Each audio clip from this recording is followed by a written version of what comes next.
আসসালামু আলাইকুম। আমি ডাক্তার নাজমুল। ভেটেরিনারি ঔষধ পরিচিতির নতুন একটি পর্বে আপনাদের সবাইকে আবারও স্বাগত। আজকে আমরা নতুন একটি ওষুধ সম্পর্কে জানার চেষ্টা করব। গ্লুকোলাইট ফেট। এটা একমি কোম্পানির একমাত্র খাবার স্লাইন বা ইলেকট্রোলাইট। এইটা সাধারণত কোন কোন ক্ষেত্রে ব্যবহার করা হয়? ইলেকট্রোলাইটগুলো তো ওই যে আপনারা জানেন যে কমন কোন কোন ক্ষেত্রে ব্যবহার করা হয়। ডিহাইড্রেশন হইলে, তারপরে ডায়রিয়া হইলে, তারপরে হচ্ছে যদি পাতলা পায়খানা হয় সেই ক্ষেত্রে আমরা ব্যবহার করি। পেটে যদি অ্যাসিডোসিস ফর্ম করে সেক্ষেত্রেও আমরা ব্যবহার করতে পারি। অম্লক্ষারের ভারসাম্যটা নষ্ট হয়ে গেলে সেক্ষেত্রে ব্যবহার করা যায়।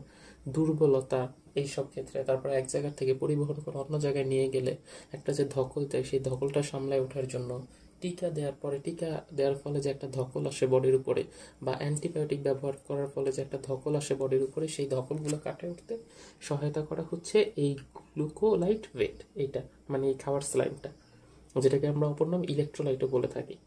এইটার প্রয়োগ বিধি বা মাত্রাটা কি? এইটা হচ্ছে সাধারণত 25 গ্রাম প্রতি 20 লিটার পানির মধ্যে আমাদেরকে মিশাইতে হবে। বুঝছেন? কিন্তু এইটা নিব 25 গ্রাম এবং 20 লিটার খাবার পানিতে মিশাবো, অথবা 25 গ্রাম 8 কেজি খাবারের সাথে মিশিয়ে এটাকে খাওয়াই দিতে হবে। বোঝা গেছে? আর কয়দিন ধরে খাওয়াবো? এটাকে মোট 5 দিন ধরে আমরা খাওয়াবো। এভাবে খাওয়াইলে সাধারণত পশুটা আবার সুস্থ হয়ে উঠবে। 25 গ্রাম হয় 20 লিটার পানির সাথে মিশাবেন, অথবা 25 গ্রাম 8 কেজি খাবারের সাথে মিশাবেন। আগেরটা বলছি পানির সাথে, আর এবার একটা বললাম খাবারের সাথে, মিশিয়ে খাওয়াই দিলেই হবে।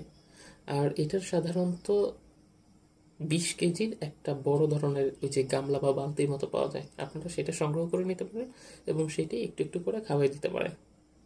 এই ছিল আমাদের আজকের ভিডিও। আপনাদের যদি এই ভিডিও সম্পর্কে আরও কোনো কিছু জানার থাকে বা যে কোনো পরামর্শের জন্য স্ক্রিনে দেওয়া নাম্বারে আমার সাথে যোগাযোগ করতে পারেন। আর চ্যানেলটি সাবস্ক্রাইব করে আমাদের পাশেই থাকবেন। ধন্যবাদ সবাইকে।